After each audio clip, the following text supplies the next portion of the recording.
राम राम सभी भाइयों को। आज हम आप सभी के लिए लेकर आए हैं माता नथिया की एक बहुत ही अद्भुत कथा।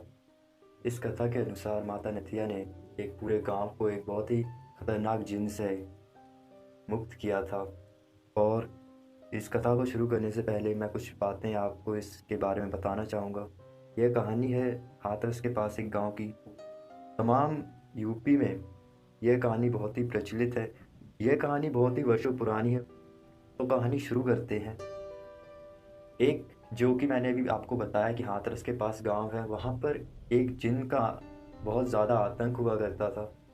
पूरा गांव उस जिन से इतना खौफ में था कि कोई भी आधी रात को अपने घर से बाहर नहीं निकला करता था।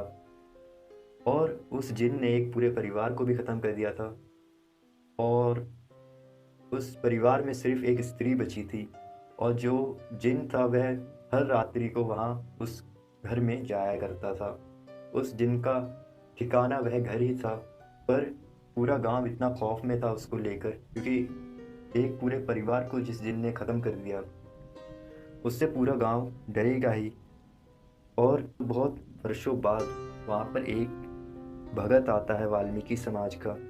वह भगत आकर वहाँ पर लोगों से कहता है कि कृपया मुझे थोड़ी सी जगह दे दीजिए, कहीं पे स्थान दे दीजिए, मुझे आज की रात गुजारनी है। रात काफ़ी हो चुकी है और मैं कहीं जा नहीं सकता इतनी रात में। तो वहाँ के लोग उसको चेतावनी देते हैं कि कृपया यहाँ से चले जाइए, यहाँ पर ऐसी कहानी है, ऐसी जिन की यहाँ पर बहुत ज़्यादा डरते हैं लोग इस ऐसे जिन से। उसको पूरी बात बताते हैं वह लोग। और वह भगत यह सब कुछ सुनकर, माता नथिया का वह भगत होता है और इतना सब कुछ सुनकर वह अपने आप को रोक नहीं पाता और वह निश्चय करता है कि वह ये सब कुछ घटना खुद देखेगा।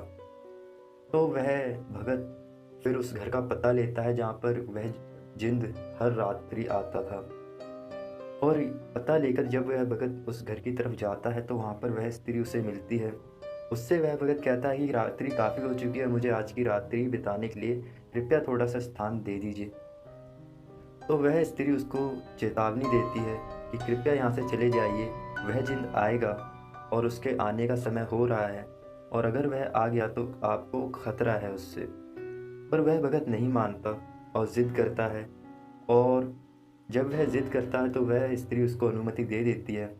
और वह भगत उस स्त्री से एक खाट और एक साड़ी की मांग रखता है। तो वह स्त्री उसे वह खाट और एक साड़ी दे देती है भरोसा करके। और वह जो भगत था वह वहीं पर घर के बाहर वह खाट बिछाता है और उस साड़ी से एक पुतला बनाता है स्त्री का और वहीं पर खड़ा कर देता है। अब वह भगत इंतज़ार करने लगता है कि कब वह जिन आए। और काफ़ी रात्रि होने पर जब आधी रात्रि हो जाती है तब वह भगत महसूस करता है कि उसके पास कोई आ रहा है। और जब वह भगत देखता है तो वह जिन उसकी तरफ बढ़ रहा होता है।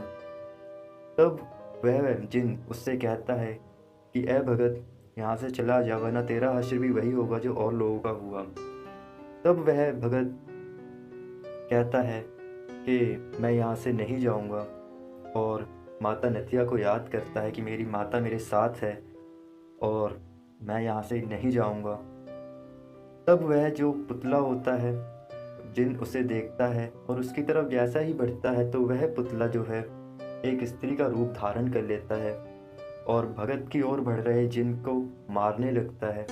और वह जो स्त्री बनी होती है उस पुतले से, वह उस जिन को मारते मारते पूरे गांव के बीच से लेकर जाती है। और पूरा गांव यह नज़ारा देखता है और पूरा गांव आश्चर्यजनक रह जाता है माता की इतनी असीम कृपा देखकर।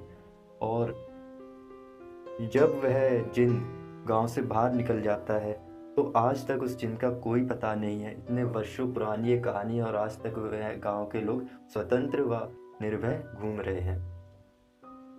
और जब यह सब घटना समाप्त होती है तब पूरा गांव उस भगत का धन्यवाद करता है कि उसने कैसे माता नदिया की असीम कृपा से उस पूरे गांव को उस जिन से मुक्ति दिलाई।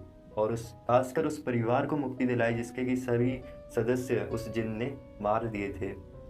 और वह स्त्री उसका शुक्रिया अदा करती है कि आपने मुझे इस जिन से मुक्ति दिलाई, जिसने कि मुझे कई वर्षों से पीड़ित कर रखा था, मेरा पूरा परिवार ख़त्म कर दिया था। तब वह पूरा गांव उस भगत का शुक्रिया अदा करता है। और जब वह भगत जाने लगता है तब गांव वाले उसे रोकते हैं और उस स्त्री से जिसको कि उसने बचाया था उससे उसकी शादी का प्रस्ताव रखते हैं और भगत भी राज़ी हो जाता है। और आज भी दिन उस भगत का परिवार उस गांव में है और वह गांव आज भी स्वतंत्र व निर्भय है। और आज भी माता नथिया की असीम कृपा उस गांव पर बनी हुई है।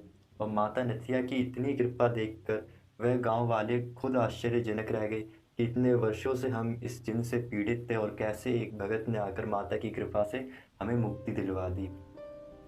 तो आप अंदाज़ा लगा सकते हैं कि सबसे बड़ा जो एक ज़रिया होता है वो होता है भरोसा। अगर आप किसी पर भरोसा करते हैं, इस कहानी से यही सीख मिलती है कि आप अगर किसी पर भरोसा करते हैं तो वह आपका भरोसा नहीं तोड़ता। अब ये आप पर है कि आप किस पर कितना भरोसा करते हैं। अंततः उस अगर आप किसी पर भरोसा करते हैं तो कृपया अंततः उस पर भरोसा रखें।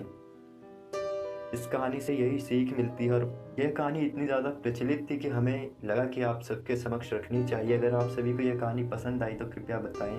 और अगर आपको इस कहानी के बारे में कुछ ज्ञात है और अगर हमसे कोई गलती हो रही है कहानी सुनाने में तो कृपया कमेंट बॉक्स में हमें जानकारी दें और मार्गदर्शन करें हमारा। धन्यवाद, मिलते हैं।